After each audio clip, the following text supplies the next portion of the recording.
L'étoile Sirius est l'étoile la plus brillante dans le ciel nocturne.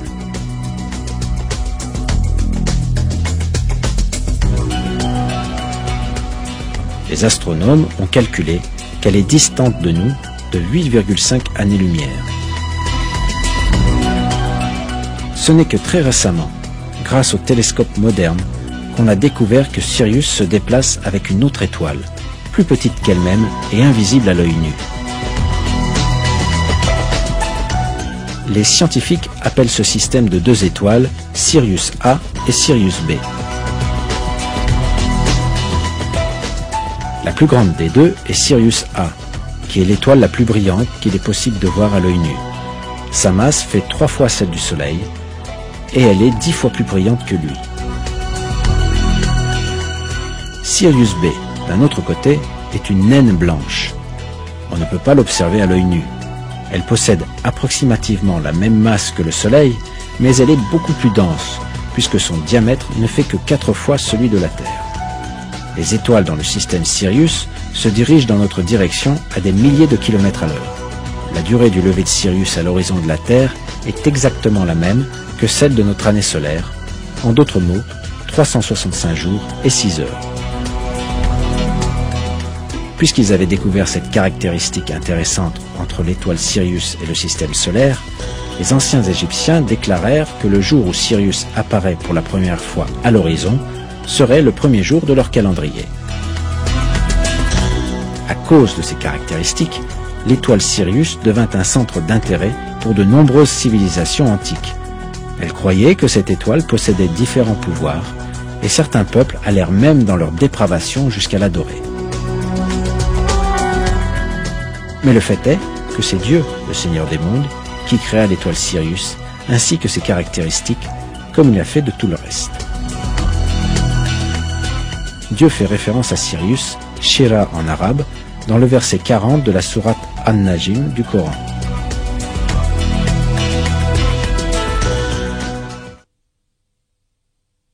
Et c'est lui qui est le Seigneur de Sirius.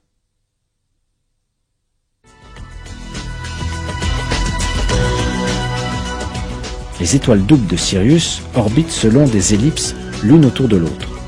La période orbitale de Sirius A et B, autour de leur centre de gravité commun, est de 49,9 années. Cette donnée scientifique est aujourd'hui acceptée d'un commun accord par les départements d'astronomie des universités d'Harvard, d'Ottawa et de Leicester.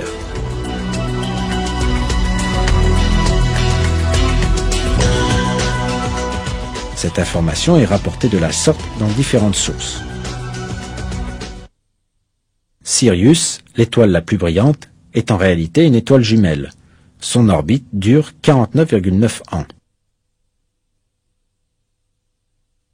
On sait que les étoiles Sirius A et Sirius B orbitent l'une autour de l'autre en 49,9 ans. Le point requérant ici notre attention est l'orbite double, en forme d'arc, des deux étoiles l'une autour de l'autre. Nous avons vu que l'étoile Sirius est citée dans la sourate An-Najm, verset 49. On rencontre une analogie très sage dans le verset 9 de la même sourate.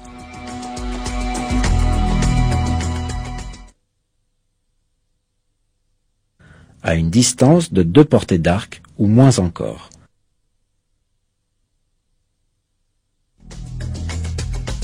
Comme on l'a vu jusqu'ici, l'étoile Sirius est citée dans le verset 49 de la sourate, et le verset 9 de la même sourate contient l'expression 2 portées d'arc, pour se référer aux orbites des deux étoiles.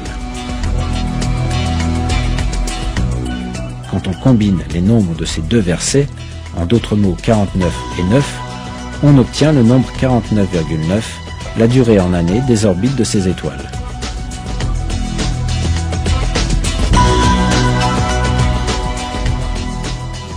Nous sommes face à un autre miracle mathématique du Coran.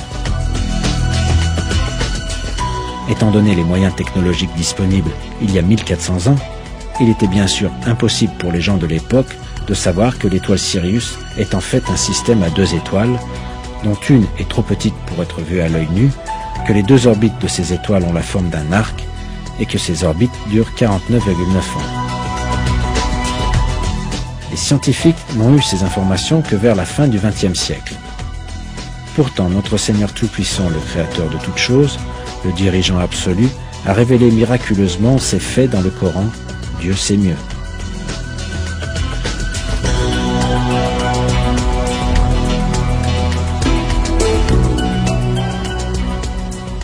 Ce fait scientifique que personne ne pouvait connaître à l'époque de la révélation du Coran prouve une fois encore que le Coran est la parole de Dieu Tout-Puissant.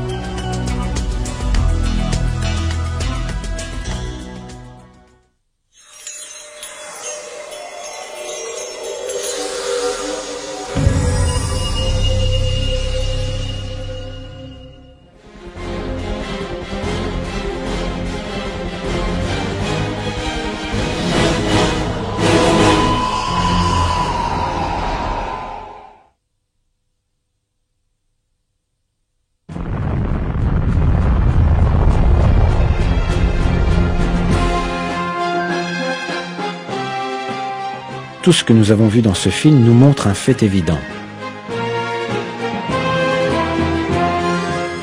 Le Coran est un livre ne contenant aucune divergence. Il provient de la présence de notre Seigneur.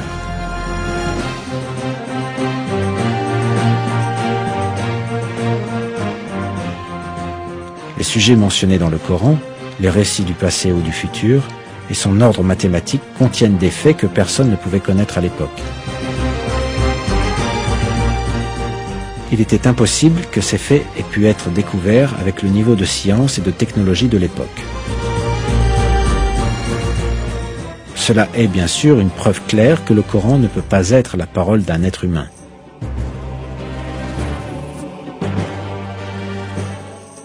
Le Coran est la révélation de Dieu et il a été conservé inaltéré depuis qu'il nous a été communiqué.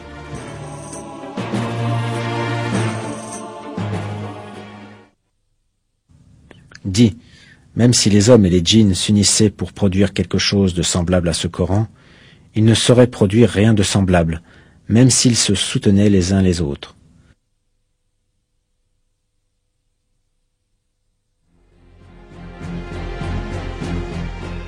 Le Coran est la parole de Dieu, qui créa toutes les choses à partir du néant et dont le savoir englobe tout.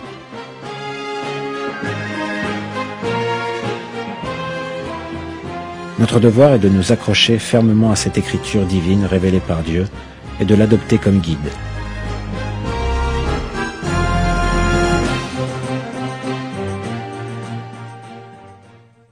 Et voici un livre, le Coran, béni, que nous avons fait descendre. Suivez-le donc et soyez pieux, afin de recevoir la miséricorde.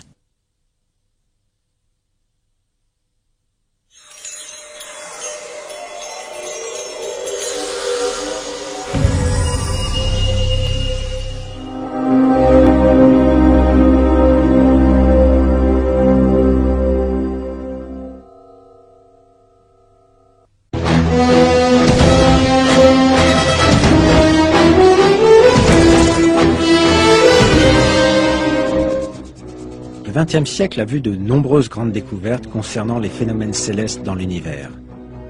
L'une d'entre elles est le trou noir.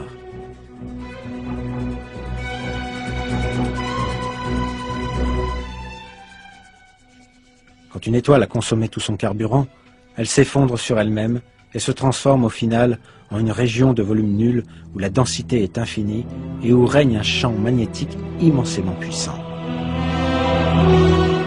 Ceci est appelé un trou noir.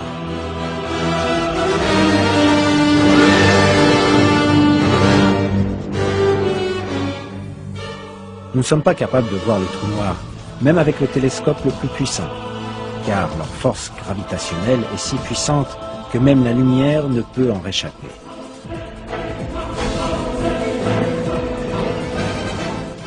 Leur présence, cependant, peut être perçue au moyen de l'effet magnétique qu'ils exercent sur leurs alentours.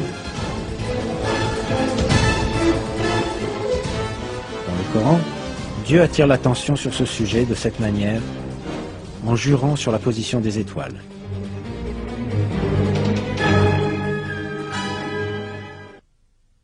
Je jure par la position des étoiles dans le firmament, C'est vraiment un serment solennel si vous saviez.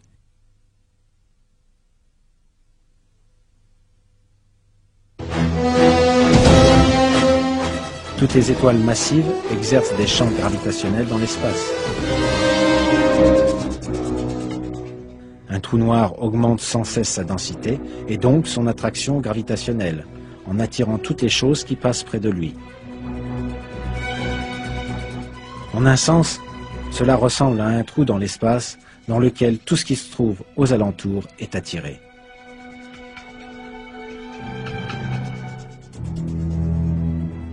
Cette information du Coran concernant les étoiles est aussi remarquable.